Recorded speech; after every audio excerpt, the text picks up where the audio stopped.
So I've had Xbox Game Pass for almost a week now. I signed up for it, obviously, because I wanted to play Sea of Thieves, and it seemed like the best way to play the game. But man, after having this service for just under a week, I feel like it could really be the key for Microsoft turning things around in the future, and not just because of these exclusives.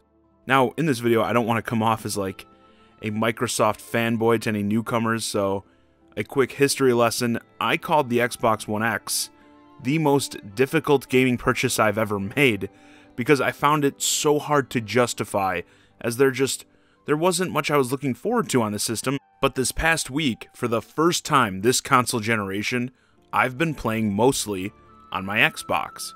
The main attraction for this program obviously will be the Microsoft exclusives. Sure, and this is certainly the area they need the most work in.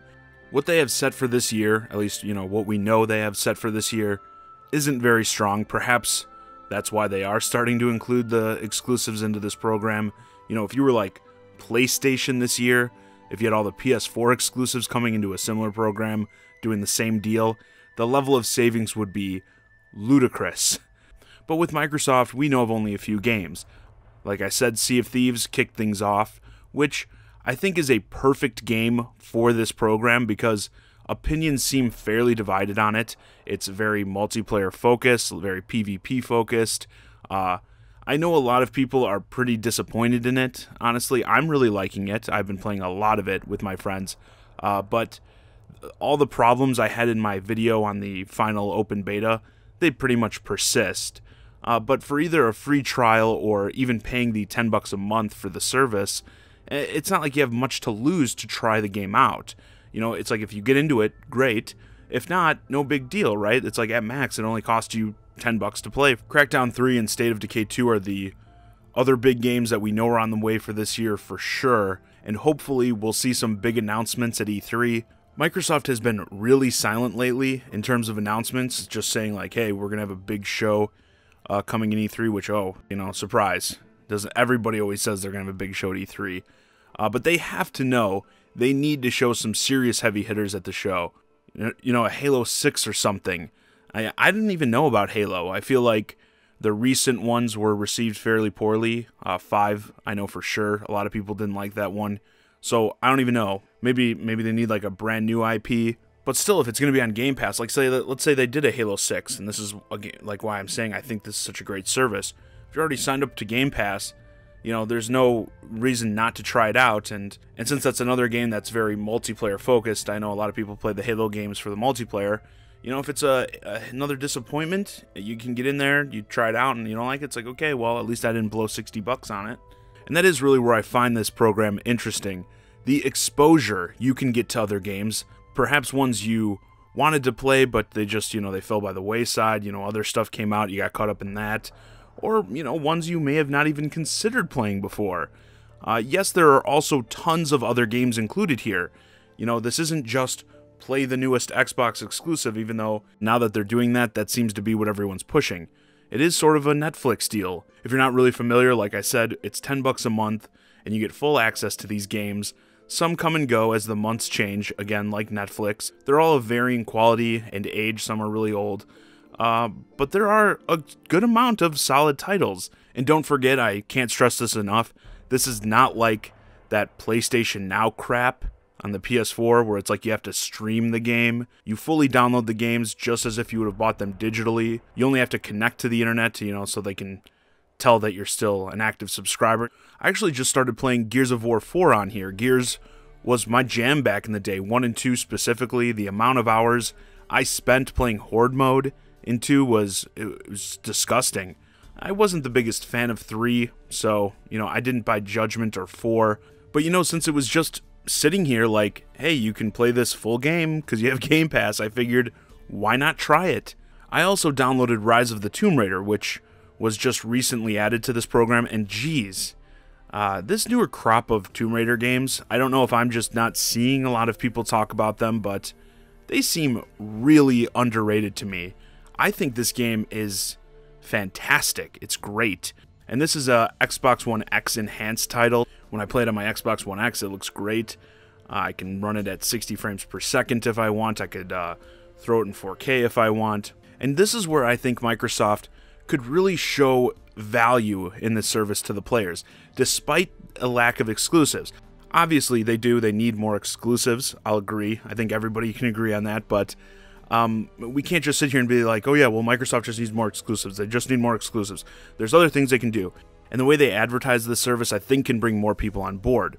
Like, let's take Rise of the Tomb Raider here. As I said, great game. And Shadow of the Tomb Raider, which will be the third game, I believe, in the series, was just announced. We got a little teaser trailer for it, and the game is slated for a release in September of this year. Now, I'm not suggesting that third parties should be including their new games in the service, not at all, nothing like that. But it's like, what a great way to help you catch up on the series before this release. Darksiders 3 is another game that's supposed to be released this year. Another series I'd say is pretty underrated. If you're a Zelda fan, I would highly recommend you play these Darksiders games. The third one is coming, but what if I haven't played a Darksiders before? Oh, well, both Darksiders 1 and 2 remastered are on Xbox Game Pass. Do you see where I'm going with this? So you can play the whole series up to this point before the third game drops. This is the sort of stuff I think Microsoft should be pursuing and promoting. Get these third parties to promote this stuff as well. It's a win-win. You can essentially advertise a new game, an upcoming game, by stressing the past games are on Game Pass. Like, you know, there's always like the console-specific trailers for these games. Basically, they throw like the console logo at the beginning or something. If there's console-specific DLC, they'll advertise that in the trailer. Have one for the Xbox One and close it out with something after the release date like, play Darksiders 1 and 2 remastered on Xbox Game Pass now. You know, something like that. I think this service could be positioned in the future as perhaps the best way to catch up on older games, whether it be to prepare for a new entry in a series, or maybe just to experience a standout game. Hell, maybe to play a particular studio's past release to prepare for something totally new. Like CD Projekt Red, I know, is expected to do a big reveal for Cyberpunk 2077 at E3 this year. Why not try to work with them and get, you know, The Witcher 3 on Game Pass before that game comes out? Cyberpunk 2077 will probably be marketed as The Witcher 3 but sci-fi, essentially. So give everyone a chance to play Witcher 3 to get pumped for Cyberpunk 2077. So yeah, obviously to push this service, more major AAA exclusives would be the best. Microsoft is obviously lacking big time in that department, but don't forget the supplemental stuff. Solid games that are a bit older will be much easier to pad the number of games offered. I think, like I said, pushing the service as the sort of premier way to catch up on games would be awesome as well. That's the real value I've found in it that I could see being replicated fairly easily going forward. Again, these companies have an idea of what's coming out, sometimes years in advance, well before we know, so why not work to schedule how to best get games on the service in advance of a new release?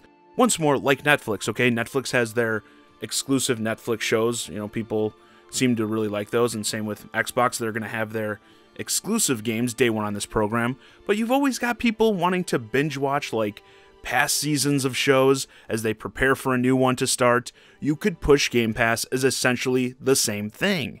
And any of you who follow me regularly, you know I always like to talk about, you know, the value of a game. This Game Pass service, it's got to be like the best value in gaming. For $10 a month, the amount of games, the quality of games you're getting access to. If you're like a poor high school or college kid, you don't have a lot of money to spend, you know, throughout the year on games, there is no way you should be totally bypassing. You should at least be looking into this. Because, again, the fact that you get any of the upcoming new Xbox exclusives, along with all these solid games for $10 a month, you know, that's going to keep you busy. And sure, for this gen, it's kind of too late to really, like, do a full 180. I'm not saying, you know, Xbox Game Pass is going to turn things around for the Xbox One, okay? Let's be clear. But if they continue to build and improve on this service, when we get into the next gen of consoles where, as we've always seen, everything pretty much reboots and restarts as the console generations change, I think Xbox can do what Sony did to them this gen and pull a lot of people from PlayStation. I mean, especially don't forget how they're really trying to go hard with the backwards compatibility stuff. Imagine if you have an Xbox, obviously not Xbox 2, whatever their next Xbox is going to be called, and it's backwards compatibility with all this other stuff plus the Xbox One, and you get all these Xbox One exclusives. Again, like I've been playing the Gears of War, the Sea of Thieves, the Crackdown 3, all that stuff is there day one for $10 a month when the new Xbox comes out. I mean, that's Value Town. So I think if they really work on how to properly advertise this and convey this value to the players, you know, that we can start to see them really turn things around. Obviously, I always want every console to succeed. More competition is always better. You know, even if you're a Xbox hater, you're never going to buy an Xbox, you're never going to buy a Microsoft game. You trust me, you do not want them to like go out of business. You do not want them to go away. Competition makes everybody better, and I do believe this service can make Microsoft actually feel like a competitor again. Anyway, with that, this video is a wrap. Let me know your thoughts on the potential of Game Pass in the comments. Could you see yourself getting on board for this service? What would they need to do to get you to sign up? Perhaps even buy an Xbox in the future? Sure, like I said, it's pretty late to do this this generation, but what about when everything restarts in a couple years? As always, I'm John Zacchari, and thanks for watching.